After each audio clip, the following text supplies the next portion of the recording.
खबर आजमगढ़ जिले से है। आजमगढ़ ब्लॉक प्रधान संघ की अध्यक्ष की दावेदारी कर रहे कठराईमा के ग्राम प्रधान डब्लू यादव लगातार सभी ग्राम सभाओं में प्रधानों से कर रहे जनसंपर्क। वहीं ग्राम प्रधान को लगातार सभी प्रधानों का मिल रहा समर्थन। मीडिया से बातचीत में डब्लू यादव ने बताया कि वो चाहते हैं कि वो अपने प्रधानों की बात जिले ही नहीं प्रदेश स्तर पर रखेंगे। उनका संगठन ब्लॉक ही नहीं पूरे जिले में प्रधानों को जोड़ेगा और उनकी आवाज़ मजबूती से जिम्मेदारों तक रखेगा। मौलिया ग्राम प्रधान दीपक यादव ने बताया कि आजमगढ़ ब्लॉक प्रधान संघ की अध्यक्ष की दावेदारी कर रहे वीरेंद्र यादव उर्फ डब्लू यादव के अंदर वो क्षमता है कि वो प्रधानों की लड़ाई लड़ सकते हैं। ग्राम प्रधान दीपक यादव ने बताया कि उनका संगठन पूरे जिले भर में लोगों को जोड़ेगा और उनकी लड़ाई लखनऊ तक लड़ी जाएगी। और क्या कुछ कह रहे हैं ग्राम प्रधान, आप भी सुनिए।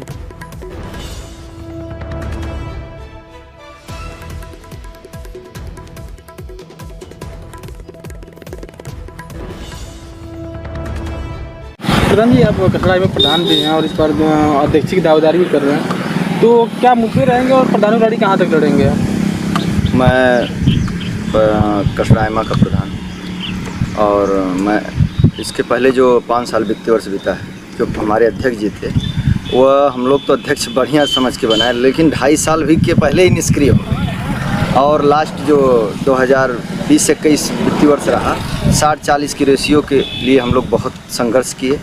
मैं तो तमाम MLC साहब, जिला अध्यक्ष, तमाम लोगों को फ़ोन किया, कोई सहयोग हम लोगों ने नहीं किया। हमारे 10-5 प्रधान साथी मिलके अपने घर से टाट और चट्टा लिया के बिछाकर आजमगढ़ ब्लॉक में धरना प्रदर्शन दे के BDO CDO साहब सबको अवगत कराए, DM साहब तक का अवगत कराए। और उस संघर्ष में हमारे पूर्व प्रधान श्रवण सिंह बहुत सहयोग दिए। उतना सहयोग और उतना सराहनीय कार्य कोई प्रधान नहीं दिया। अगर उस तरह संगठन प्रधानों का रहा तो पूरे प्रदेश में एक अलग जलवा दिखेगा प्रधानों का, और किसी पार्टी की ज़रूरत नहीं है विकास के लिए। प्रधान ही बहुत काफ़ी रहेंगे, चाहे वो कोई चुनाव हो, चाहे विधानसभा चुनाव, MLC चुनाव हो, कोई चुनाव, प्रधान ही काफ़ी रहेंगे। अच्छा, जैसे किसी भी ग्राम सभा की बात की जाए तो एक व्यक्ति पूरे ग्राम सभा को परेशान करता है, 5 साल उसका विकास बाधित हो जाता है। हाँ, लड़ाई कैसे लड़ेंगे आप लोग? उसकी भी लड़ाई लड़ाया जाएगा। अगर वो गलत शिकायत कर रहा है, उच्च अधिकारियों से मिलकर हमें जांच करें मौके के। अगर वो गलत कर, उसके खिलाफ कानूनी कार्रवाई की जाएगी, दोबारा गलत कार्रवाई शिकायत ना। अधिकारी प्रताड़ित करते हैं प्रधानों को? अधिकारी प्रताड़ित क्यों, संगठन उससे बात करेगा, गलत कार्रवाई भी करवाएगा संगठन, उसके एकदम कार्रवाई के लिए लड़ेगा। अगर अधिकारी जिले के नहीं सुनेंगे तो कहाँ तक संगठन आपका जाएगा उसको न्याय दिलाने? ये प्रदेश स्तर पर जाएगा, धरना भी होगा प्रदेश स्तर पर, एकदम प्रदेश स्तर पर। और प्रधानों से क्या कहना चाहते हैं? और मैं सभी प्रधानों से ये कहना चाहता हूँ कि मेरे साथ रहें, मेरा सहयोग कर मुझे अध्यक्ष बनाएं। और यह तो पूरे उत्तर प्रदेश में आजमगढ़ ब्लॉक का संगठन सबसे ऊंचा रहे। अच्छा, कहाँ से विचार आया प्रधान जी के अध्यक्ष बना जाए, क्यों बना जाए? यह 2020-21 का जो वित्तीय वर्ष रहा, वो लड़ाई से ही हमें लगा कि हम लोग संगठन लोगों का मजबूत नहीं रहेगा तो हम लोगों को कोई पूछने वाला नहीं। गाँव से लेकर बड़े अधिकारियों तक दिमाग में रहता है कि प्रधान सबसे चोर आदमी, ये उन लोगों की गलत धारणा है। प्रधान को 100 रुपये की दवा गांव में ज़रूरत है गरीब को, उसको भी प्रधान की ज़रूरत है। कोई मर जाता है 10,000-5,000 की ज़रूरत है, प्रधान की आवश्यकता पूरा कराता है। प्रधान किसी लड़की की शादी नहीं होती है, उसकी भी आवश्यकता प्रधान जी नहीं पूरा कराता है।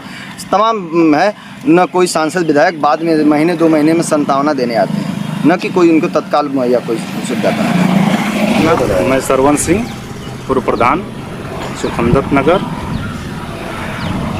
और हम लोग आज से नहीं 2005 से इस पंचायती चुनाव में हिस्सेदारी लिए हैं। 2005 में मैं BDC सदस्य था। इसके बाद हमारे यहाँ सीट चेंज हुई, मैं अपने ही एक सहपाठी को बनाए। 2005 से 10 तक प्रधानी चली, फिर इसके बाद मैं स्वयं प्रधान बना। और इसके बाद जनता की लड़ाई लड़ते लड़ते मैं अपने संगठन में भी योगदान अपने प्रधान साथियों से लिया। और जो इस शासन प्रशासन की मंशा थी उनके खिलाफ भी हम लोग चले और जनता के विकास के लिए अनवरत 8 दिन तक धरने पर रहे हम लोग। 9वें दिन जाकर हम लोगों की बात मानी गई और 60-40 रेशियो को लेकर हम लोगों का धरना था।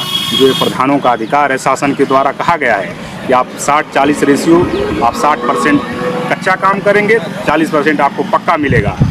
बरसात का मौसम था, हम लोग प्रताड़ित हो गए थे, चुनावी वर्ष था, किसी तरीके से लड़ते लड़ते थक गए। हमारे सारे प्रधान साथियों ने सहयोग किया और फिर लड़ाई लड़ी, जनता में विकास हुआ।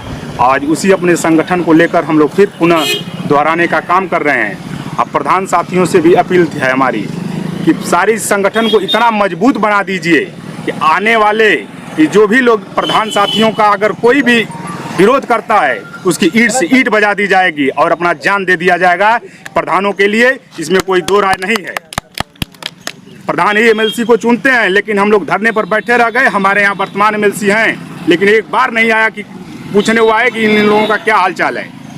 लेकिन इसके बाद भी प्रधान साथी हमारे संगठन, हम पूरे जिले नहीं पूरे प्रदेश के प्रधानों को आगाज कर रहे हैं कि आने वाले इस 5 वर्ष में पूरी मजबूती से ताकत से लड़ाई लड़ी जाएगी और सारे प्रधान साथियों को कोई भी प्रताड़ित अगर कोतवाल हो या कोई नायब हो, तहसीलदार हो, लेखपाल हो, डीएम हो, एसपी हो, अगर गलत कोई फंसाने का काम करेगा, धन उगाही का काम करेगा, उसे ईंट सीट बजाकर उसे जेल में भेजने का काम सारे प्रधान साथी करेंगे हमारे। प्रधान संगठन जिंदाबाद जिंदाबाद जिंदाबाद। और अपने इस प्रधान साथियों के सहयोग से इस संगठन को इतना मजबूत बनाया जाएगा कि आने वाले में इस 5 वर्ष में किसी प्रधान को कोई दिक्कत नहीं होगी।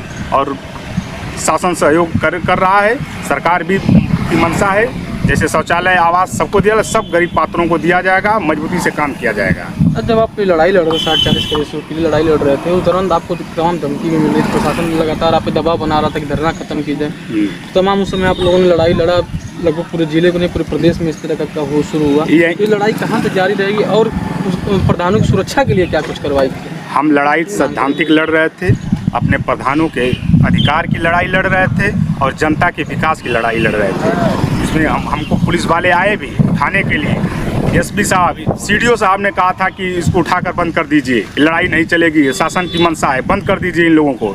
लेकिन संगठन में हम लोग परवाह नहीं की अपने जान की, उस बारिश में तपती धूप में भी लड़ाई लड़े। और इस संगठन का देन था हमारे प्रधान साथियों का कि हम लोगों की आवाज़ गई संसद तक और फिर धरना समाप्त किया गया, हम लोगों की बात मान ली गई थी। इसके बाद विकास कार्य सुचारू रूप से चला और फिर आगे चलता रहा और इसी तरीके से साथियों फिर चलेगा हमारा।